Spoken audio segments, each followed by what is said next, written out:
From the earliest of times, people have been attracted to Denali because of the concentrations of wildlife and resources along the Alaska Range. Native populations first adapted to this challenging landscape more than 11,000 years ago with extremely flexible lifestyles. The seasonal availability of resources and vast geography made it necessary for them to travel long distances and to range over large territories to maintain a year-long subsistence cycle.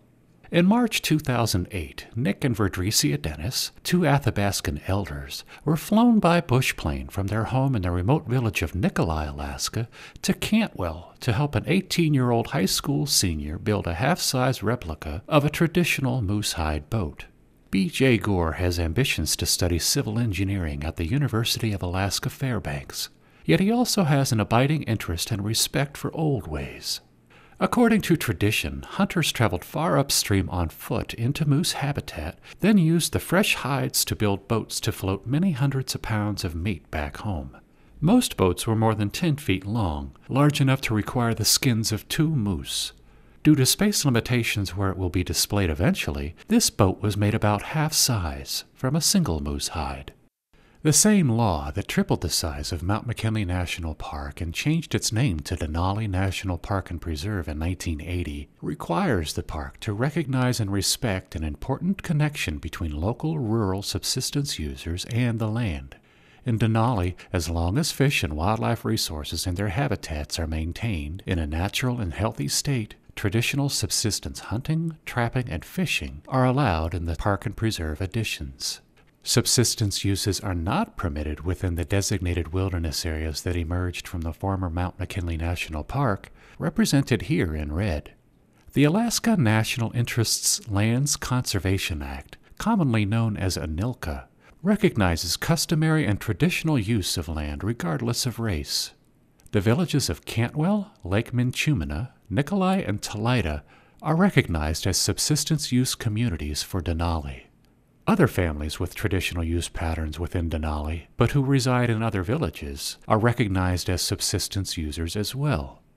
ANILCA authorizes the use of snow machines, motorboats, and other means of transportation where they have been traditionally employed. Many subsistence users depend on the land for nearly every aspect of their lives. Each summer and fall they plant gardens, fish, harvest moose or caribou, and gather berries.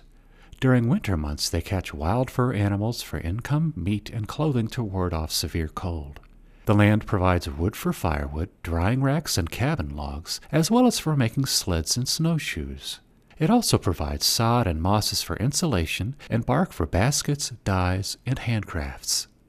Do you imagine that you'll ever make another boat like this again? Well, I know how now. If I ever get bored or really want to, I guess I'll try to. Yeah, I learned a lot from Nick, how to put them together and what to use and stuff. Yeah, I got a lot of family like him, like to tell old stories and show what they know how to do and what they do. I like to learn all the old ways and how they used to do everything for technology and everything. Last time I seen this kind of moose skin boat. Last time was 1945, I think. And I seen the people make those when I was a kid. And my grandpa and them. Did they actually use them though? Yeah. Okay. Now would they use hammer and nails like you're using here today? No. I'm spoiled. You're spoiled. It sounds like you're impressed with BJ here. Yeah. He's a good kid? Yeah. Good student? Mm-hmm. I like him. You picked up on it pretty quickly. Yeah, he did. And he's really interested and he don't want to give up. That's the kind of kid I like to see nowadays, you know, because our traditional way it's all disappeared. Nobody makes stuff like in old days. I'm the only one doing this, and once a great while when I feel like it.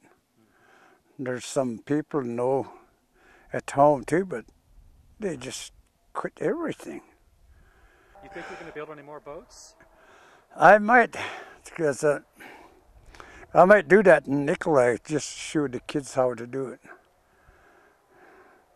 As long as the bear don't get into it in summertime. That's another thing. Yeah, it does have that odor. Yeah, I know.